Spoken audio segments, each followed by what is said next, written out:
Hey everybody, thanks for tuning in to the PADLAB YouTube channel where we talk about real estate, real life, and real people. So today I want to talk about why you should stop renting as soon as you possibly can. Buy a home as soon as you can. And here's why. I'm going to share statistics with you. I'm not going to share corny lines.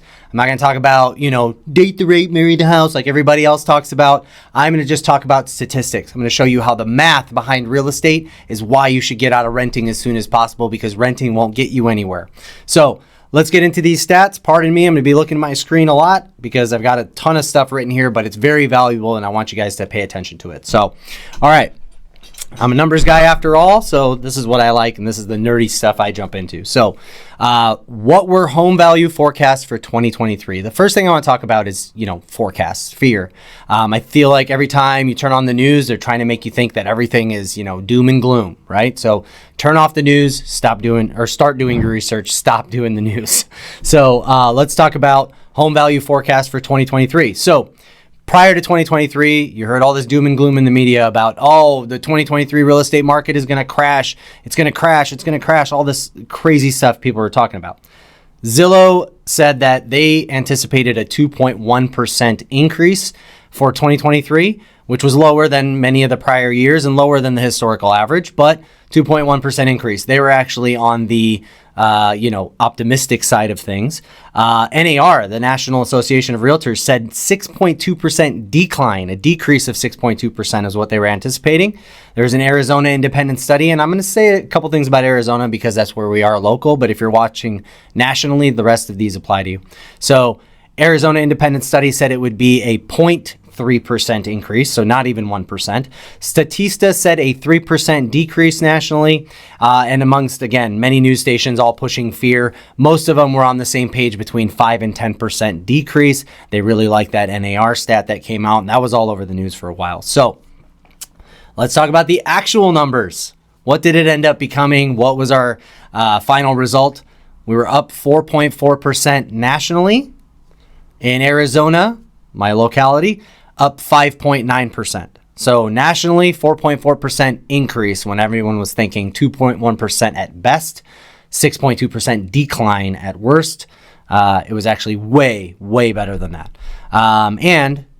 If you watch the news and you've been watching the news for a long time like me, every year you got the same people talking about real estate values are going to drop. Real estate values are going to drop. It just doesn't happen. There's too many protections in place for us to see what we saw in 2008. So now let's talk about history, right? I've been talking about just 2023. Let's move over to all-time, long-term history, that kind of thing. Because many of you might be first-time home buyer age. If you're renting right now, you might be thinking, hey, it's time for me to buy a house. What's this going to look like long-term for me? So from 1963 to 2008, there was a 5.4% annual average increase in home value.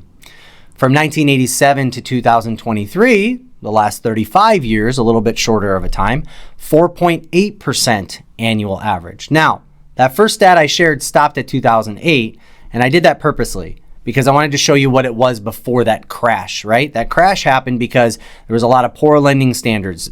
Basically no lending standards. You could fog a mirror. As long as you have blood in your veins, you're approved for a mortgage. They didn't really ask many questions other than what you claim to make. You could walk in, be a fast food worker and say, I make $2 million a year. No questions asked. As long as you had the credit score, they gave it to you.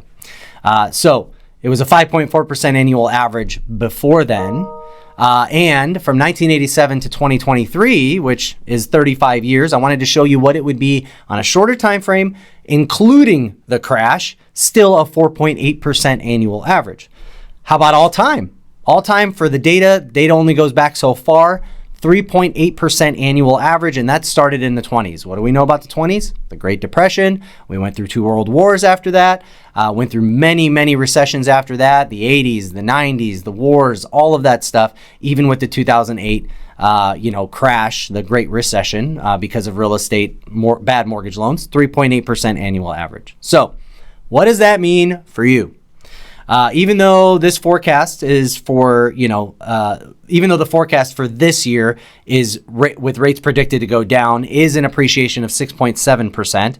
Let's see what it would be just using the all-time average of 3.8%. I don't want to use 6.7 on what it's going to look like over the next year.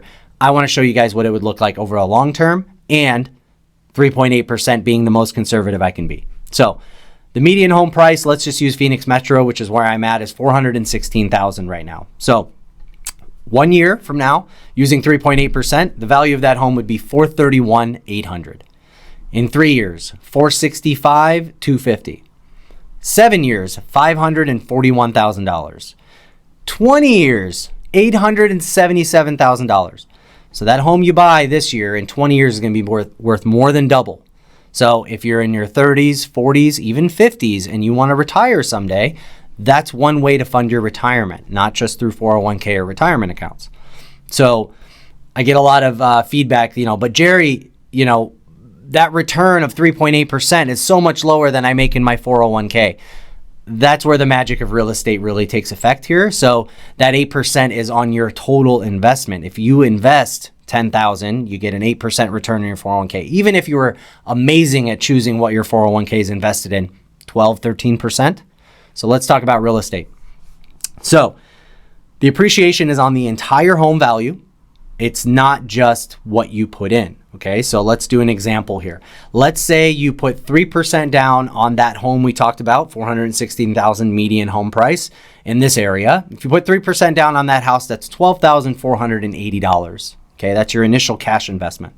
So if your home appreciated $15,800 in year one, like we just talked about, that's 126% return on your investment year one.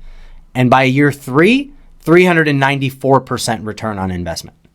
So your money goes way farther in real estate because it appreciates on the entire value of the asset that you now own, as opposed to just what you put into that investment. Okay. So the other thing I get is, but Jerry, you're not taking my mortgage payments into the calculation. Once you take that into the calculation, I'm not really making that much. And I understand that. And I know, but whether you're renting or you own and pay a mortgage, you will have a monthly housing payment, right? You're not going to be able to pay zero rent. You're not going to be able to pay zero for the house. Now, you could buy a house cash, but by the time you save the money to buy a house cash, it's going to be too late to gain any appreciation. However, it's pretty much equal when you look at, okay, how much is it going to be if I rent or if I buy? It's pretty close. Even with a really high rate environment, it's slightly higher than renting. With a really low rate environment, it's slightly lower than renting. So rent typically keeps up with how much home values go up and what it costs to buy a house for and how much that mortgage payment would be. Rent typically keeps up. Now, what's one thing that you should know about buying a home is that your payment will never change. You can get a 30-year fixed rate standard mortgage where your payment never goes up. Principal and interest will always remain the same. What happens every year when you're a renter? I've been through that. I've been a renter. Every year I get the letter from the management company or the landlord or the apartment complex. Hey, your rent's going up by 5%, 6%, 8%, 10%. It's the current market average. So we're increasing that to meet the market demands. Or maybe every couple years you get something like that. Maybe you'll get a break for 1 year and not have an increase. But one thing that I can guarantee is from now to 30 years from now, you're probably going to have a lot higher rent than you're paying now if you remain a renter. But if you buy, you could have the same mortgage payment for 30 years. You could even pay off your house sooner and not have a payment at all and still have housing. All that being said, one thing as well that I don't want you to discount is the fact that even though you're paying a mortgage and you are paying interest, I understand that cuts into the appreciation. But another thing that happens is at the end of every year, I get a 1098 form from my mortgage company. You would too if you had a mortgage. That form is a tax form. It's showing you how much you paid in interest, and sometimes we'll show you how much you paid in mortgage insurance if that applies to your scenario. But every year since I've become a homeowner in 2012, I've been able to take that to my CPA and write that off on my taxes. So that is, and for all legal reasons, check with your CPA or accountant to confirm that information. I'm not a CPA, I'm not an accountant. So, however, I've always been able to do it. Hopefully you can too. Here's another one. Another stat I want to share with you.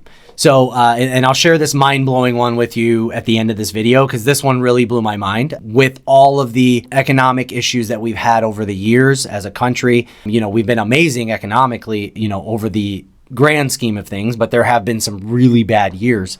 So even considering that, listen to this stat. There has only been 1 year since 1942 that a 10-year return on buying a home did not result in an increase.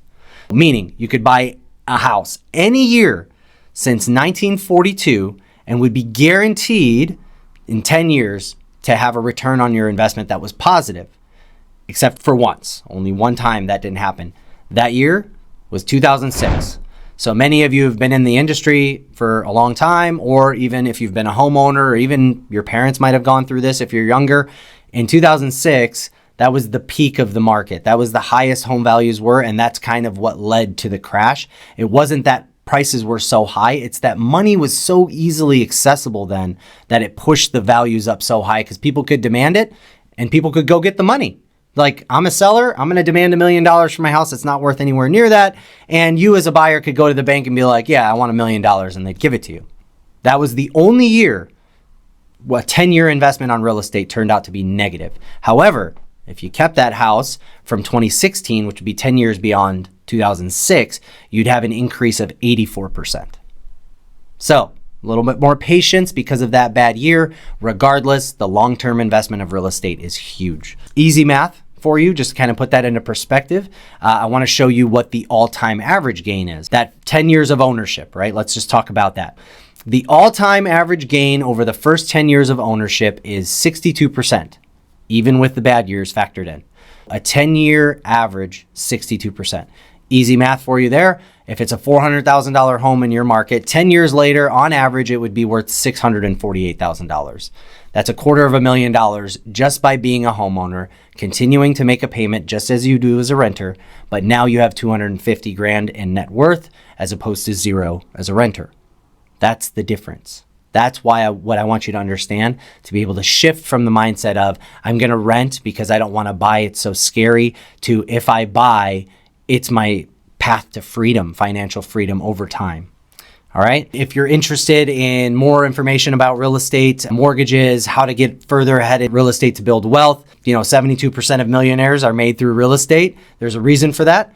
Don't forget to like, follow, and subscribe. And as promised, here's the chart that I wanted to share with you about the 10-year statistics. Have a good one. See you soon.